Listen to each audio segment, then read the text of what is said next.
एक बार की बात है। मदनपुर गांव में दीनानाथ नाम के एक पंडित जी रहा करते थे।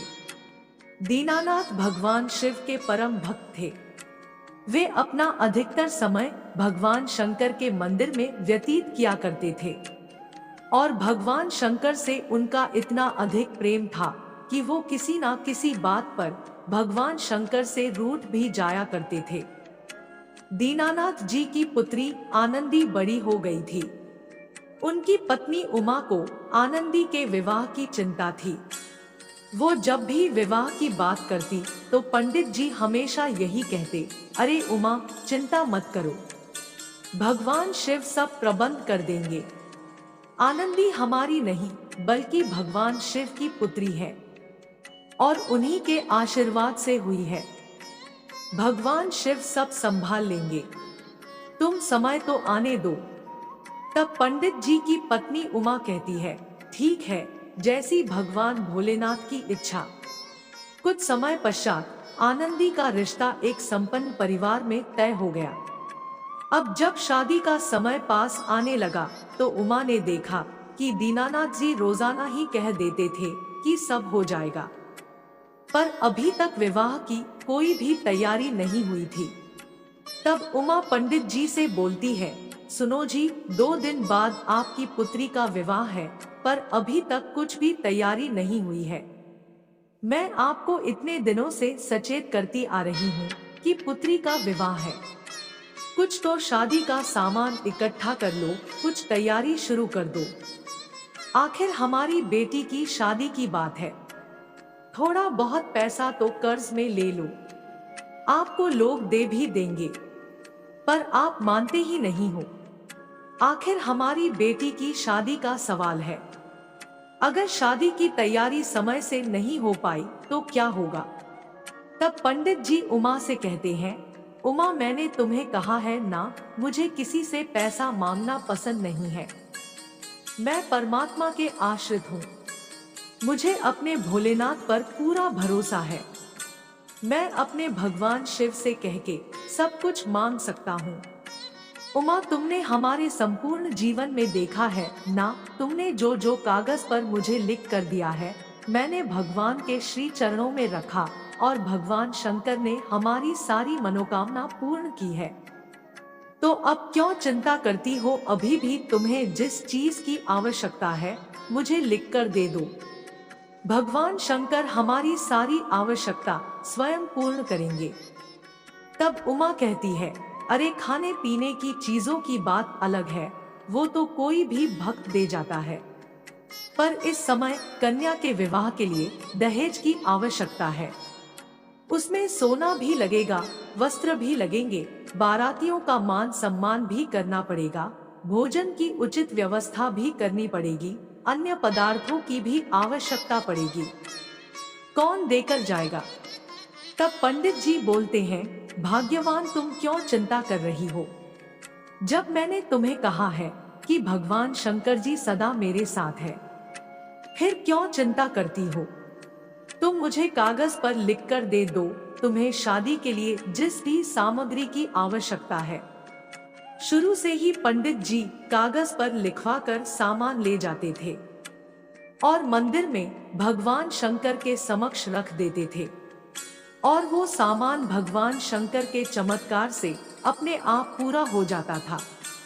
इस बार भी दीनानाथ जी को पूरा विश्वास था कि उनकी पत्नी उमा कागज पर जो भी लिखेंगी, भगवान शंकर उस मनोकामना को पूरा जरूर करेंगे। उमा ने कागज में दहेज का सारा सामान लिखकर दे दिया। वैसे तो और दिन सामान का एक कागज बनता था, लेकिन आज 8 कागज बनकर तैयार हो गए। दीनानाथ जी ने कागज की लिस्ट भगवान शंकर के समक्ष रख दी और प्रार्थना करते हुए कहने लगे, हे प्रभु, मैंने तो आपके ऊपर सदा ही सच्चे मन से यकीन किया है। आपके प्रति मेरी निष्ठा भी सच्ची है, मेरा विश्वास भी सच्चा है। 2 दिन बाद मेरी कन्या का विवाह है, जिसके लिए दहेज की आवश्यकता है। अब आप ही इसे पूर्ण कीजिए।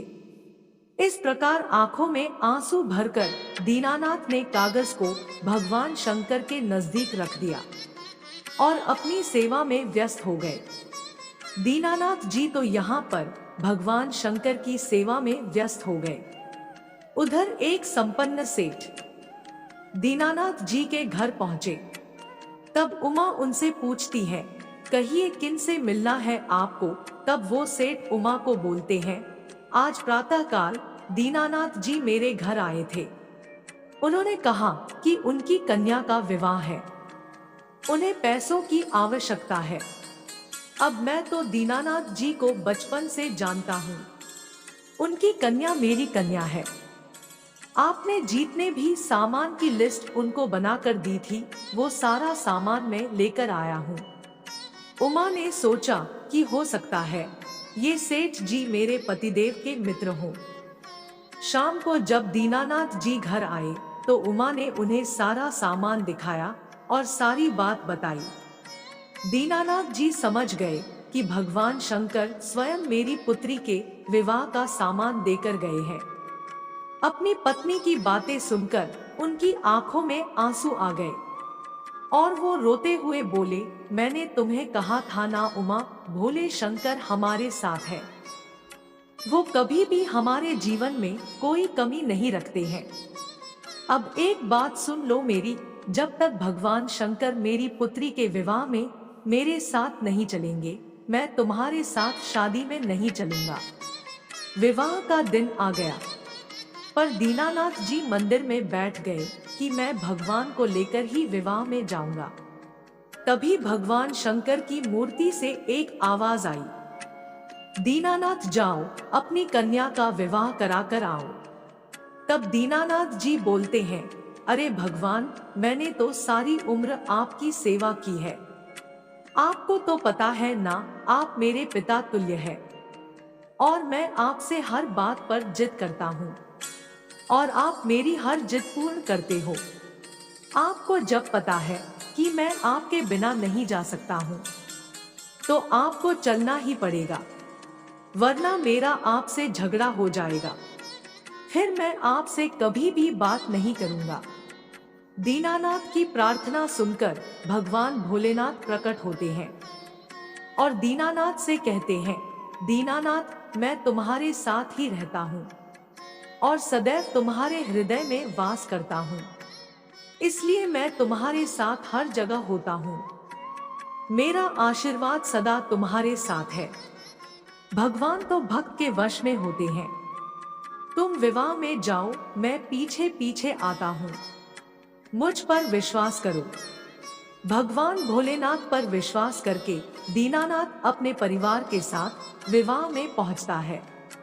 तभी वह देखता है कि विवाह में वही सेठ जी और सेठानी जी अपने बच्चों के साथ विराजमान है।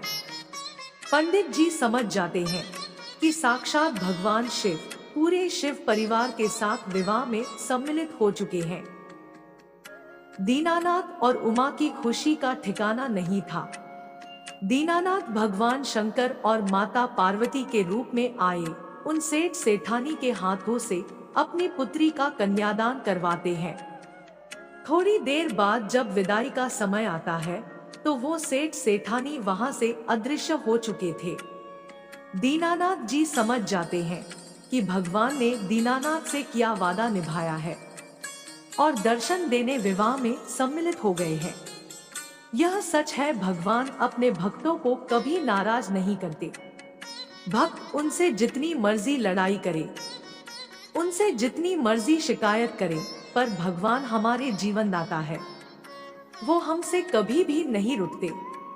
वो तो हमारे पालनहार है और सदैव हमारा भला ही सोचते हैं और सच्चे मन से की गई प्रार्थना को स्वीकार करके सदैव हमारी रक्षा करते हैं। तो दोस्तों, आपको हमारी आज की ये कहानी कैसी लगी? अगर आपको यह कहानी पसंद आई हो तो वीडियो को लाइक व हमारे चैनल कथा परिवार को सब्सक्राइब जरूर करें ताकि आगे आने वाली वीडियो आपसे मिस ना हो। इसी के साथ मैं अपने शब्दों को विराम देती हूँ। और पुनः आपके मंगलमय जीवन की कामना करती हूँ।